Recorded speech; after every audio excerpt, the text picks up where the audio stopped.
Dear students, welcome to right to success. आज हम बात करते हैं माइकल मधुसूदन दत्त की, एक ऐसे राइटर जो पहले इंग्लिश में ग्रेट बनना चाहते थे लेकिन बाद में बंगाली लिटरेचर के गेम चेंजर बन गए। Michael Madhusudan Dutt was born in 1824 and died in 1873. He was a major figure of Bengal Renaissance and is regarded as the one of the greatest poet in Bengali literature. He is also called the pioneer of Bengali sonnet. He was an important early Indo-Anglian poet. इनको Indo Anglian poet क्यों कहा जाता है? क्योंकि यहाँ पर एक main important बात है ध्यान देने वाली। चलिए इनके बारे में बताता देता हूँ थोड़ा। इनके जो फादर हैं उनका नाम था राजनारायण दत्त, जो ईस्ट इंडिया कंपनी के साथ काम करते थे। इस वजह से दत्त का परिवार एंग्लिस्ट और वेस्टर्न ओरिएंटेड था। घर में इंग्लिश एजुकेशन को इंपॉर्टेंस दी जाती थी। इनकी माताजी है वो एक ट्रेडिशनल हिंदू फैमिली से बिलोंग करती थी, लेकिन ओवरऑल जो फैमिली एटमॉस्फेयर था वो मॉडर्न और वेस्टर्न था। इसी वजह से इनका बैकग्राउंड है वो बचपन से ही इंग्लिश कल्चर और इंग्लिश लिटरेचर से डीपली इन्फ्लुएंस्ड है। और इनका जो ये सवाल आता है इंडो एंग्लियन राइटर इनको क्यों कहते हैं? इंडो एंग्लियन राइटर वो होता है जो इंडियन हो लेकिन इंग्लिश में लिखे और इंडियन थीम्स को इंग्लिश फॉर्म में प्रेजेंट करे। दत्त जी बिल्कुल इसी कैटेगरी में आते हैं। Indian by birth, English by education, Indian themes and western form. Though he later achieved fame mainly in Bengali, his early literary career was in English and deeply influenced by Romantic and Victorian English poetry. जो literary background and influences है, educated in western learning, deeply influenced by John Milton, blank verse epic style and William Wordsworth's romantic imagination. Dutt ने initial में जो इनकी education हुई थी वो Hindu college Calcutta से इन्होंने कंप्लीट की थी। उस टाइम हिंदू कॉलेज सबसे प्रेस्टिजियस इंस्टीट्यूशन माना जाता था। यहीं पर उन्होंने मिल्टन और वर्ड्सवर्थ जैसे इंग्लिश पोइट को पढ़ा और डिसाइड किया कि मैं भी इंग्लिश में ही पोइट बनूंगा। Initially believed English was the best medium of literary greatness, लेकिन लेटर ही return to Bengali and revolutionised it. इनका जो एक इनकी ज़िंदगी में एक टर्निंग पॉइंट आया था, उन्होंने क्रिश्चियनिटी एक्सेप्ट कर ली थी। इसी कन्वर्जन के कारण ये इंग्लिश सोसाइटी से इन्फ्लुएंस हो गए थे और इनका मानना था कि इंग्लिश लैंग्वेज ही ट्रू है और यही उसको ग्रेटनेस तक ले जा सकती है। और इसी कारण उनके कुछ पोएम में क्रिश्चियन थीम देखने को मिलते हैं और क्रिश्चियन थीम्स देखने को मिलते हैं।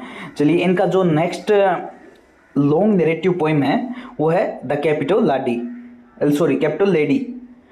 उनका ये पहला इंपॉर्टेंट इंग्लिश पोएम था। इस पोएम की स्टोरी बेस्ड है एक इंडियन हिस्ट्री और लीजेंड राजपूत किंग पृथ्वीराज की कहानी पर। लॉन्ग नैरेटिव इंग्लिश पोएम थी, हिस्टोरिकल है।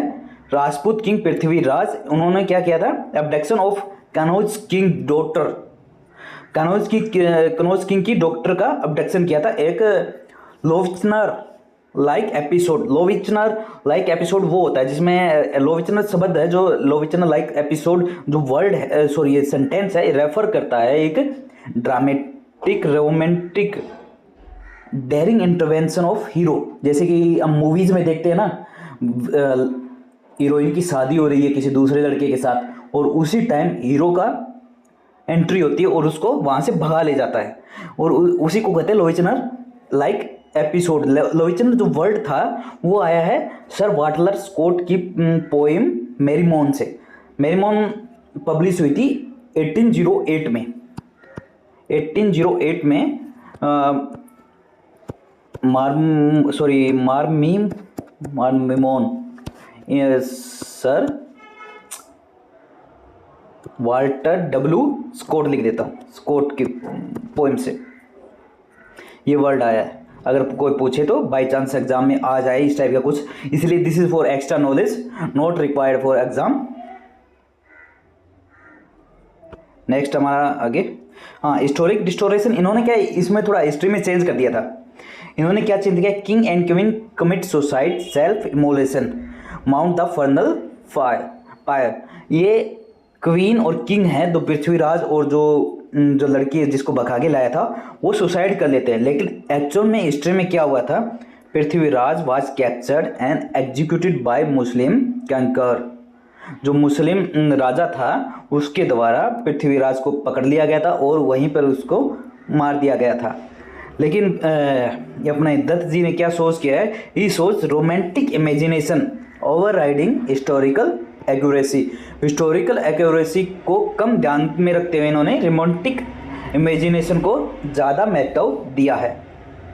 इसी वर्ष 1849 में ही ये पब्लिश हुई थी और सेम ईयर इनकी नेक्स्ट जो पोइम है विजन ऑफ पास्ट रिलीज हुआ था 1849 में ही। इस पोइम में क्या इन्होंने मिल्टोनिक ब्लैंक वर्स का यूज किया है और Christianity theology temptation fall and redemption of man theme है। स्ट्रॉन्गली इन्फ्लुएंस्ड दे जॉन मिल्टन की पैराडाइज लॉस्ट से। मोस्ट इंपॉर्टेंट पॉइंट है ये कि ये जो विजन ऑफ पास्ट किससे इन्फ्लुएंस्ड है, ये जॉन मिल्टन की पैराडाइज लॉस्ट से इन्फ्लुएंस्ड है। और इसमें क्या रिफ्लेक्ट होता है विजन ऑफ पास्ट में, दत्त का क्रिश्चियन फेज इसमें रिफ्लेक्ट करते हैं। His ambition to be a great poet इस पोइम से साफ नजर आता है, क्लियरली रिफ्लेक्ट होता है इससे। उसके बाद इनके लाइफ में एक चेंजिंग पॉइंट आता है। चेंजिंग पॉइंट क्या आता है, इन्होंने क्या दत्त का इंग्लिश राइटिंग जो फेज है वो इतना सक्सेसफुल नहीं रहा था और इंग्लिश ऑडियंस ने इनको फुल्ली एक्सेप्ट नहीं किया था। इस वजह से दत्त जी फील करने लगे कि इंग्लिश उनके इमोशंस को लिमिट कर रहा है, वो उनको इमोशंस को इतने तरीके से अच्छे तरीके से एक्सप्रेस नहीं कर पा रहे और रीडर्स तक पहुंचा नहीं पा रहे। इसलिए उन्होंने अपनी ज़िंदगी का मोस्ट इम्पोर्टेंट जो चेंज किया है, मोस्ट इम्पोर्टेंट जो टर्निंग पॉइंट है वो आया, दत्त ने डिसाइड किया कि मैं अपनी मदर टंग बंगाली में ही लिखूंगा। बंगाली में आके उन्होंने इसमें बहुत योगदान दिया था, वो आगे हम पढ़ेंगे।